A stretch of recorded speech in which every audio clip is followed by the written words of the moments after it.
doing, everybody? Joe Vizio here. Trying to get this camera angle right there. Alright. So, on my way out to work. It's kind of a little bit of a hectic day. Woke up a little bit later than I'd like to.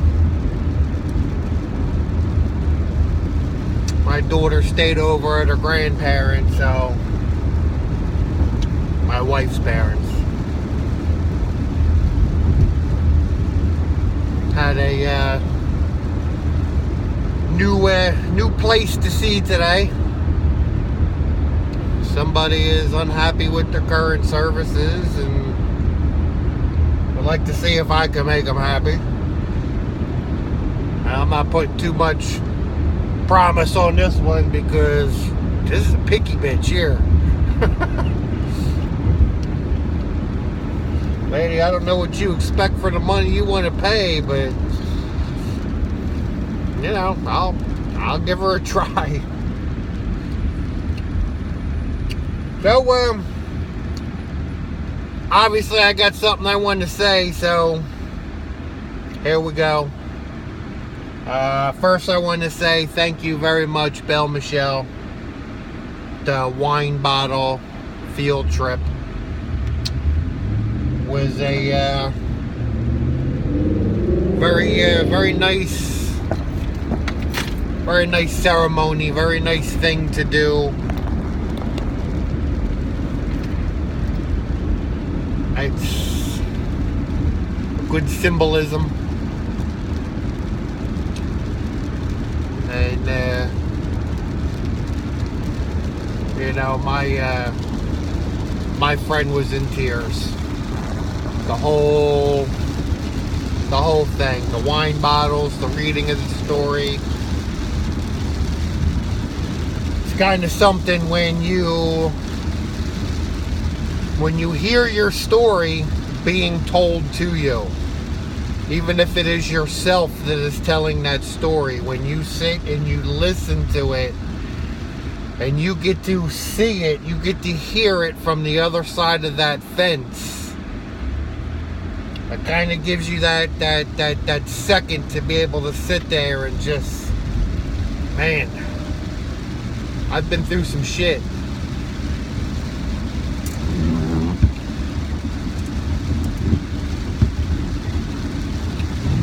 So she's real appreciative of that. And she asked me a question. She asked me, is it possible to love somebody and hate somebody at the same time? And my response was yes.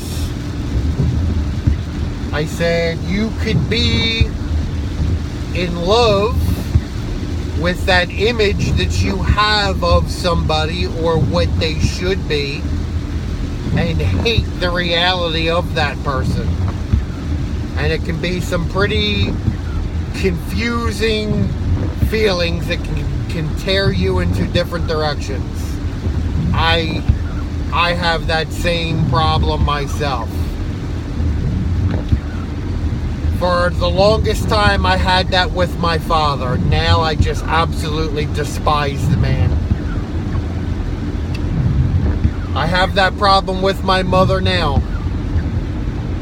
But I keep learning this lesson the hard way. Because I know probably about a month or so I was on here talking about how I am absolutely done with this lady. And then I kind of backed off my stance a little bit. And now I'm right back up on that hate horse. Allow me to explain, please. On the 17th of this month, 1 week from today, I will be taking my mother to Pennsylvania. She's going to her sister's. She has no choice. This was going to be a peaceful thing. She was going to stay up there for about a year or so. depends on when one of these senior living facilities that she can afford was going to be able to take her. There is a waiting list, year to a year and a half. That waiting list does grow because if you find affordable housing here in Florida, especially for a senior, you don't vacate that apartment unless you are vacating through death. So she was going to go up to her sister's for that time, and then once her apartment was ready, I was going to go get her and bring her down here so that she can be close to her granddaughter. That shit ain't happening. Again, allow me to explain. My mother gets her disability check around the 5th of the month. And usually she likes to go to the store when she gets her check. You know, partially she does need some items. Other parts is she's got that money burning a hole in her pocket. And this time, you know, an added bonus, she wants to be able to get some things so that she can pack. She wants to get some storage tubs. Well, she don't want to do it over the weekend because everybody gets their checks and everybody just kind of invades Walmart. And my mother gets like visibly hostile. I mean, when she can't get a chair. She's perfectly capable to push a cart around Walmart and walk around Walmart. I mean, it pains her. You know, I wouldn't want my mom to do like a 6-mile trip, but if she needed some basic items, she can grab a cart and walk through. She won't do it. She has to have a ride-on cart. If she don't get a ride-on cart, it is absolute hell. So, on Monday, Tuesday, me and my wife we could not take the time to go over to Walmart with her. And as an added bonus, it's not something to where we can just drop her off. She wants somebody to push her shopping cart so she can get her tubs because she can't put it on her ride-on cart. Me and my wife have not had the time to do that. You know, not only are me and my wife kind of going through our own thing with a whole mixed bag of causes and reasons and things like that. And I've tried to do a couple videos to explain why. They're uploaded on YouTube, but I've not released them just because, you know, I don't think it's fair. I don't think that I can do a good enough job trying to explain this situation as neutral because I'm not neutral. And you know, something like this needs to be explained from a neutral standpoint because we both have our faults. We're both wrong. We're both being bullheaded. We're both not listening. We're both tired. And although my mother is not the sole cause of it, my mother is definitely the root cause of it. My mother is a good 80% of it, which, you know, the other 20% we would normally be able to get through. We're strong people. We've been together for a while. You know, probably not as long as some of you all, but you know, we've been together 10 years. I'm 43 years old. That's the longest relationship I've ever been in, if that tells you anything. So I don't think it's fair, so as of yet, I am not releasing those videos. So, on top of that, my wife has lost her wallet. Again.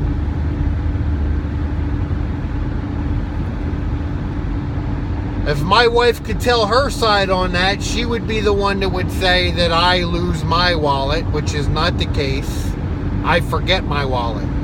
I drive halfway to work with a mouthful of gas, pull into the gas station, realize I don't have my wallet, and then have to call my wife and have her bring it to me. I am guilty of that.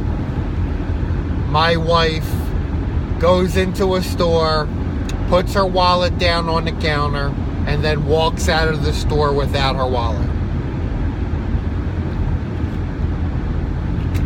So, My wife was going to take my mother to Walmart on Monday, but her top two priorities at this point are, number one, saving her marriage, and number two, finding her wallet. So she didn't take my mother. So yesterday, I peek in my mother's room and tell her, Mom, I'm going to get you over to Walmart today, and she's now in like a blind panic. My mother is panicking as if the 17th is going to come, she is not going to be ready, and we are going to drive off up to Pennsylvania without her. That is not happening. If I have to hire the Oompa Loompas from Willy Wonka's factory to come over this house and pack my mom's shit, I will spare no expense. Don't worry, Mom. We're not going to forget you.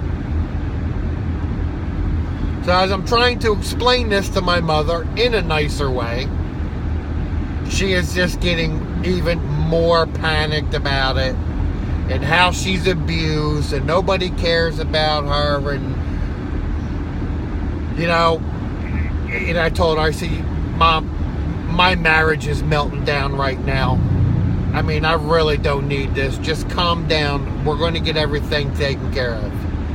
Then she says to me, oh, I don't have time for the poor Joey routine anymore.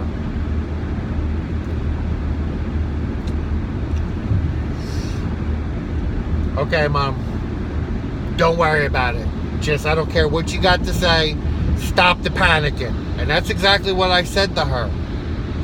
And it must have really pissed her off because she looked me dead in the eye and said the words, fuck you. My mother, my 65-year-old mother, told me, the guy that has been trying his best to take care of her for the past 9.5 years, whose daughter just absolutely ditched her, she looks me in the eye and says, fuck you. And not only did she say that, when I said, what? She repeated it.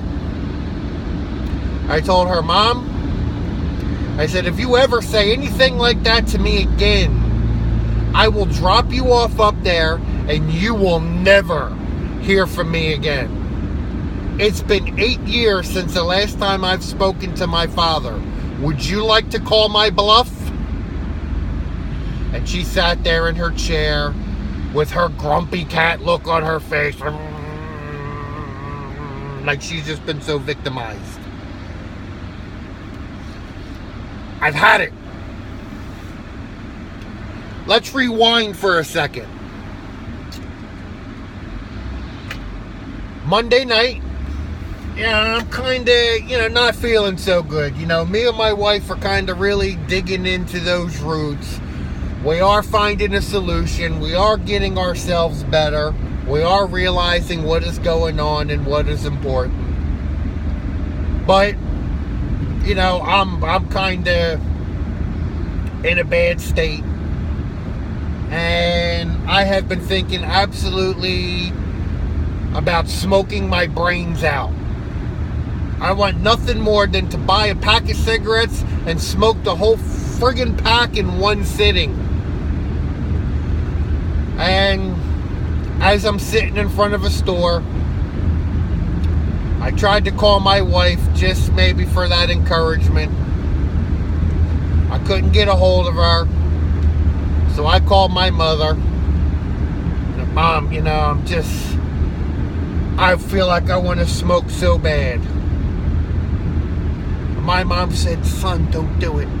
You work so hard for this.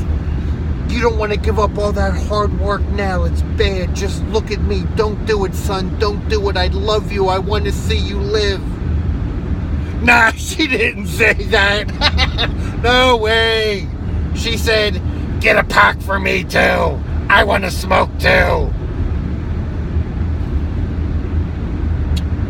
I said, Mom, you're an inspiration to us all.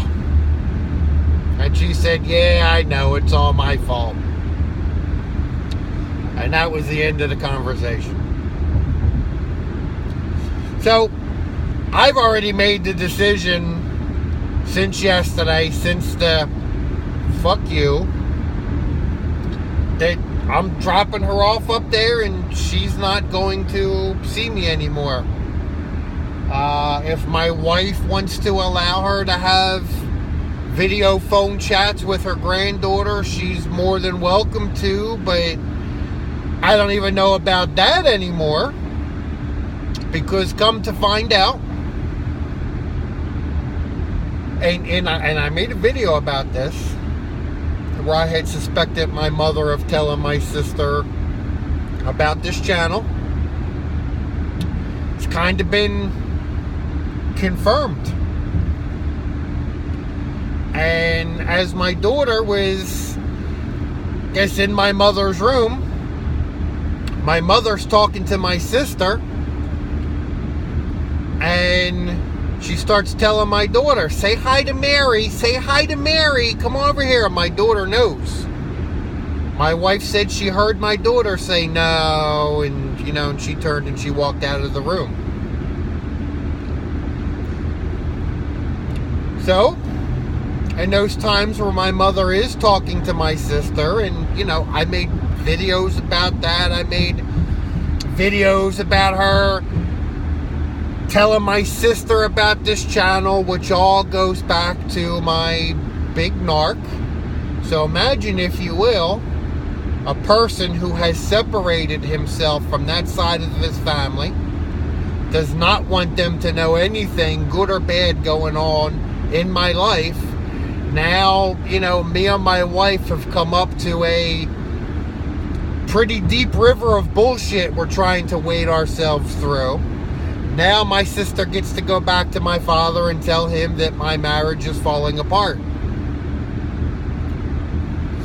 This is why Ollie Matthews says that you must cut everybody out. So if you haven't done that, listen to my words as a lesson. Let this be a lesson. Let my failure be a lesson for you. You have to do it. If you don't do it, they're still going to get into your business. They're still going to know things about you.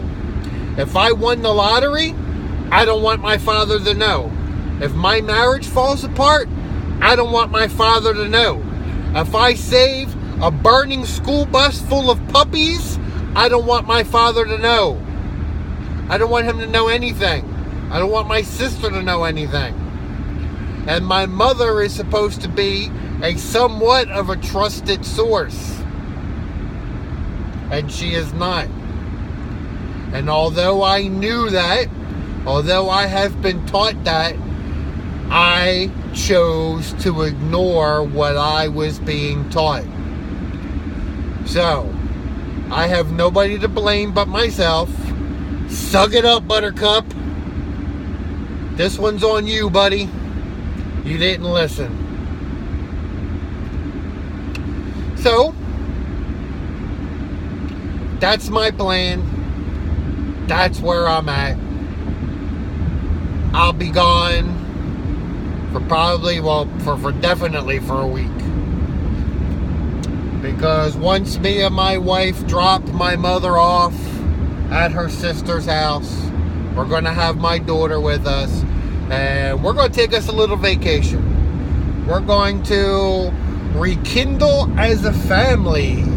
We're going to stay in Pennsylvania for a couple days, and I say Pennsylvania, I'm talking about the farmlands in Pennsylvania. We're going to go see the dairy farms, and we're going to go see some of the museums and some of the Revolutionary War and Civil War grounds, and some museums, and do some tourist stuff. And after we stay a couple days out there, we're going to move back into Philadelphia area, which is my birthplace, my original stomping grounds. We're going to eat us some cheesesteaks. We're going to go to some museums. We're probably even going to catch a Phillies game. I think that they're in town yet. And just to give you an idea how busy we've been, I haven't even had a chance to really get on the Phillies site and check to see who they're playing, if they're playing, when they're playing, and can we go and see them. And I love the Phillies. I love the Phillies. So, but we got all our hotels booked and everything like that. And we're going to go, and we're going to go do this stuff. I'm going to have dinner with my cousin that I never met before. And I met him one time. He was a newborn baby, and I got to hold him in my arms. I call him Jose on here. I've mentioned something about him in the video about my cousins. I've never been able to meet him. He is... If anybody in my family is awake to what is going on, it is him. He has separated himself a long time. He does not get himself caught up in bullshit. He lives his own life. Him and his wife do their own thing. They've more... You know, sometimes a young married company will choose to set up base near a set of parents. He chose his wife's parents. He's awake.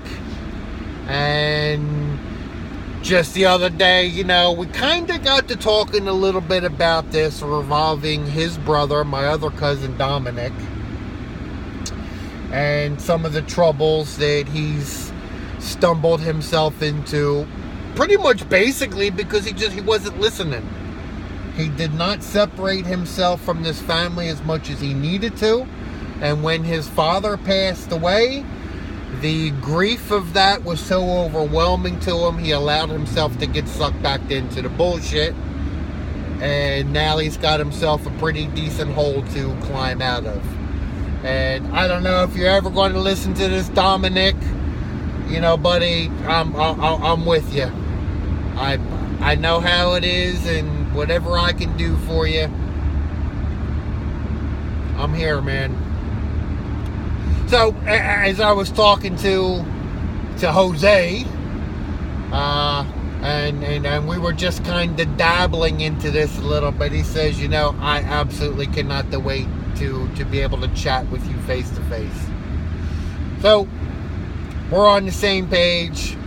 We are going to take a bad situation. We're going to make it good. And let me tell you, I can't afford to do this. I can't afford to have the money to drive up there, to stay in hotels, to have to pay somebody to cover my route. I don't, you know, I don't have it. I don't have it at this particular time. You know, I could have it. I could, you know, save up a little bit, you know, but right now, no, I don't have it. But, you know, we're kind of going to force it. We're going to dip into a savings that we should absolutely not touch. And we both kind of have that, the devil and the angel sitting on our shoulder about it, and the angel's like, don't touch that money. But you know what? For the sanctity of our marriage, for the sanctity of our lives, even if me and my wife were to divorce tomorrow, I still need to get rid of this bitch. Not my wife, my mother. So,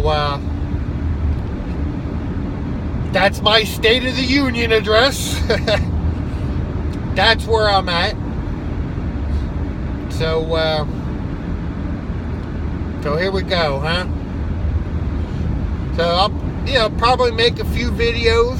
Maybe I'll crank out another one today. I'll definitely do some more videos throughout the week because I have a lot on my chest that I really need to talk about.